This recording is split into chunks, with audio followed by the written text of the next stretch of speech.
This episode of the Lowside brought to you by Full Throttle Energy Drink.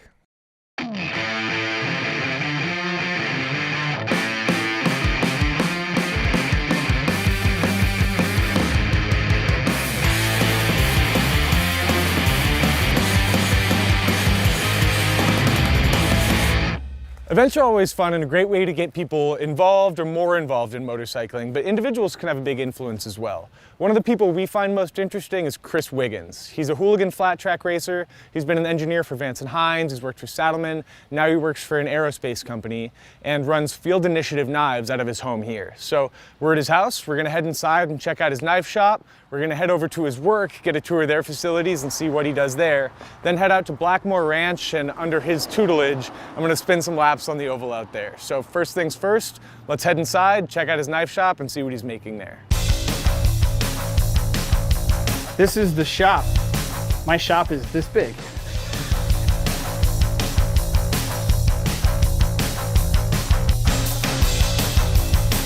What got you started in knives? Like just being a machinist and stuff anyway, and being around bikes, like I love the metal and the fabrication and the craftsmanship. One day I was like, you know what? I work with metal all the time and I like knives, like I'm just gonna try and make some. I do what's called stock removal. So like the guys that hammer stuff out, like they are super talented and I have a lot of respect for that, but there's not a dude that forges in the world that can forge a piece of steel this good. That's just how it is. It makes sense for a lot of people to just do stock removal. Like kind of with anything really, I wanted to like push myself and get better at it and just like make more knives and like more designs and like push that. So a lot of my big sellers are these things, and it's called a pico grip. So it's a reverse grip and it's like more of a fighting knife. So this to me is like one of my main productions. So I call it a propaganda because I like punk rock names. Yeah. So I'll do like this handle with like a tanto point or a drop point or this like kind of buoy style point. And to me, this is just like a regular EDC, you can use for anything style knife. Yeah. This, a friend of mine who actually I met through the motorcycle community, he's a retired Army sniper. So he helped me design it. Oh, that's cool. So it's called the long one's called the Bravo 4 and the short one's called the Bravo 4 Rooster because the Army sniper is a B4. So that stuff's cool and I've like taken these designs and like kind of honed them a little bit and made them into like a semi-production type deal. The fun of it is drawing something different and grinding something different and not making every knife the same. And where do you cut your blanks? I have a really sketchy 6-inch grinder. I need to put a new wheel on it. So it's very high-tech and fancy. Takes up. So that's how you're cutting pieces like this. You draw it on with a Sharpie and you'll cut it with the 4-inch grinder? Yep.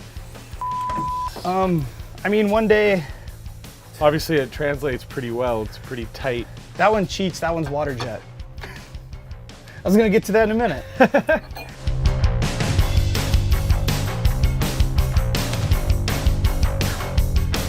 So a lot of my knives are black and simple.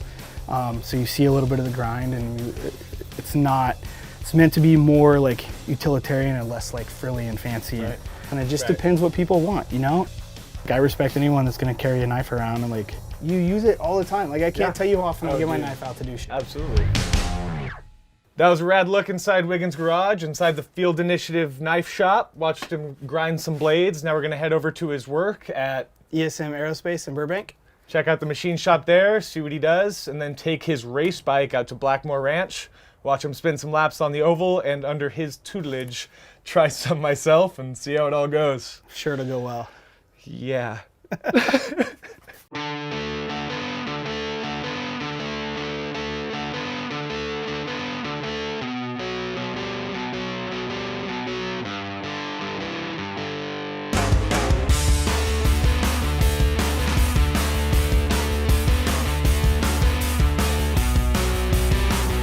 My day job is called ESM Aerospace, and it's an aerospace company in Burbank, California, and we do a few different aerospace jobs and parts. Our CNC department is 5 machines total. We have these 3 Haas mills, we have a little Haas lathe, and then we have a couple old Herco mills that are about 20 years old, maybe a little bit more. So I write programs, I design fixturing, I do setups, and because it's a 10-person shop, I also run parts sometimes.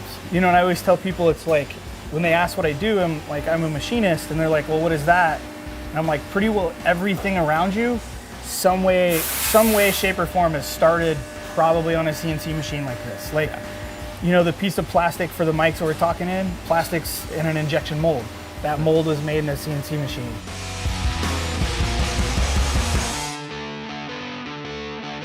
So it's like all day, you know, I'm like looking at parts and measuring and drawing and numbers and figuring out what we need, and just like prints and stuff everywhere. So it's fun. And notes. So I made custom Speed Merchant notes, and they're all neon, so you can see his desk littered with them too. Where I'm like, hey, we need to order this, we need to order Here's the notes. Speed Merchant notes. So he's got like neon green notes all over his desk. Yeah, it starts off as a blank. It gets drilled over here and then machined over here. Yep. So every cycle, we get one complete part out. So it machines both sides of it in every cycle. But I basically have to go through and say, okay, I have a solid block of material. What do I have to get rid of to make the part we need to make, right? And it leaves the part on the screen, and it's like, hey, this is where your tool's gonna go, you know, that to make sure that what I want to see is right. And all this gets cut away, so it's just this thin frame. And most of what you guys are working on is aluminum? For the most part, we do a lot of aluminum. We're doing a little bit of steel, and being aerospace, once in a while we'll get some other stuff.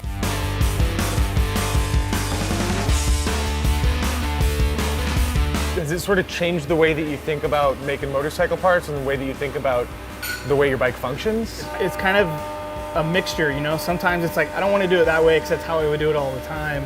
And sometimes it's like, I have that access and that ability, so I'm going to do it that way because I can. But I've done a lot of parts on Born Free bikes and friends that are builders and stuff too, where I've been able to stay late and make parts and do that kind of thing. And that's always been fun and enjoyable to like be a part of some of those projects. Yeah. And you know, for small builders to get like a cool CNC'd part that otherwise they wouldn't be able to do. Right. Like the difference between like automotive or like performance motorcycle or performance automotive and aerospace is like, if your car shuts off on the freeway, you pull over, but if the plane shuts off in air, it crashes. Right. So everything you have is to have like a lot of fail-safes. double and triple checked, and just over and over and over with all kinds of different checking and rechecking. So but yeah, that's my day job. I don't know. I think that's pretty exciting. Cool. It's very exciting. We're out here at Blackmore Ranch, a private facility with a flat track oval on the land that a lot of professional racers and independent racers use to train during the off season. Jeff Blackmore, who owns the ranch, has been nice enough to let us come out and spin some laps on his oval. We're gonna head out there, I'm gonna watch Wiggins do his thing and then throw my leg over his bike and see how it all goes. So wish us luck, we're gonna go try it out.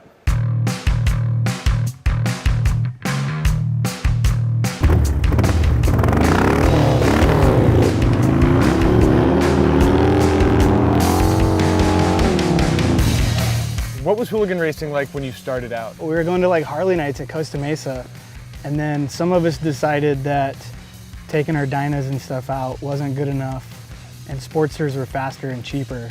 And then we decided, let's make street trackers. But let's actually ride them at the track. That was like the big, I think, like turning point. I'm like, well, it's not a street tracker unless you track it too. Sean from SMCO was, hey dude, this is fun. I want to do it more. So I was like, dude, let's just go practice. Like, let's just go down to Paris, spin some laps, have a good time, and not worry about racing, and then we'll find some more races. People started seeing it and want to do it and getting into it, and now it's turned into whatever it's turned into. Yeah. And it seems like most of the privateers, most independent racers are on Sportsters. Yeah. What makes the Sportster an ideal bike for this sort of racing? I think to start, it's cost. Especially when we started, you know, you could go pick up an old solid mount Sportster, which is like 89 to 2003 for $3,000. There's a lot of like aftermarket parts for them. They're pretty bulletproof bikes. And you know, for the people that are into Harleys, like they're just fun.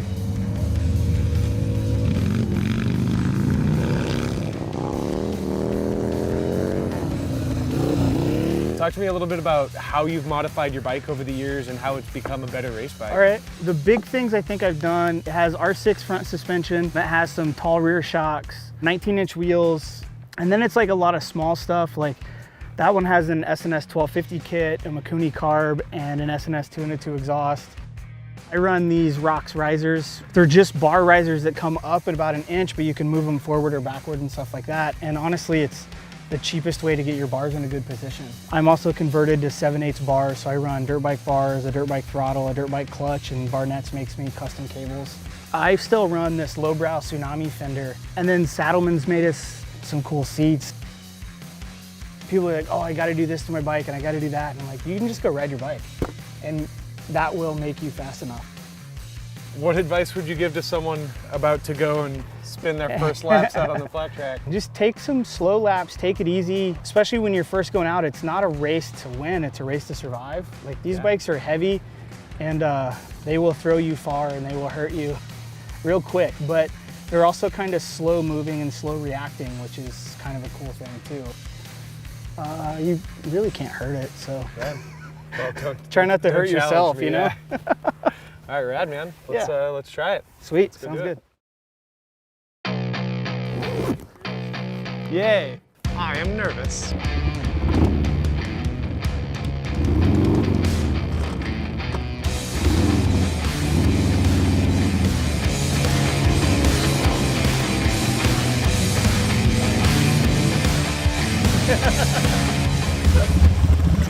Give first a try and see how it feels. Okay. It might be too low and it might feel good right now. I'm gonna try to keep that outside elbow up. Okay.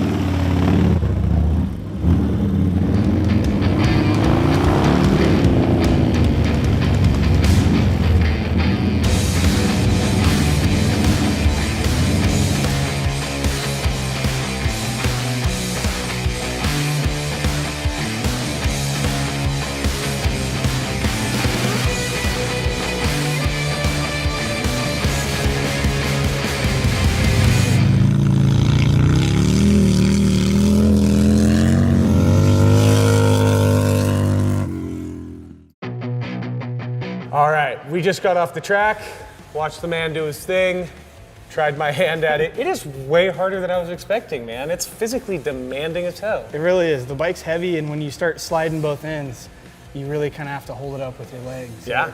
It's nuts. Yeah, I mean, started out, I felt pretty spastic, felt super slow. I felt like I was pretty slow the whole time.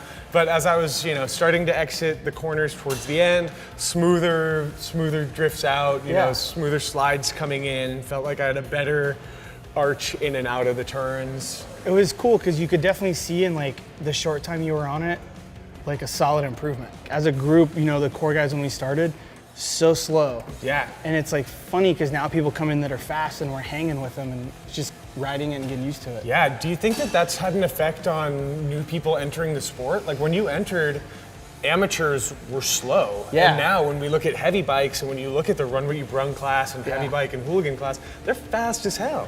Yeah, I think it's, to a point I think it's hindered it a little bit, but I also think there's a lot of people coming out that they don't care. They want to do it anyway. I hope, especially with the hooligan stuff, that don't be scared, just come out and ride, and if you get beat, you get beat, you come back and you get better, and you're probably faster than most of us were when we started. It wasn't meant to be anything except having fun on your motorcycle. So everyone's kind of helping each other out, and to me that really helps bring people in and get them to stay, because like new people will show up and not know anyone, and they'll come over and it's like, hey, come on, just like be part of this. Like we're glad you're here. We really try to keep that at as many events as we can and keep that thing going, because we feel like that's a lot that really made it great for so many people. All right, if you want to try your hand at flat track racing, it's not terribly hard to break into. About $5,000 could build you a pretty awesome bike. You could get competitive in the classes. So check out your local races, look for run what you brung or slow classes, and get out there. Maybe you'll see me out there on the track. So thanks to Chris Wiggins for a little bit of guidance and showing us around his work and his shop. And if you like what we're doing on the Lowside, like, follow, subscribe, and stay tuned for the next episode.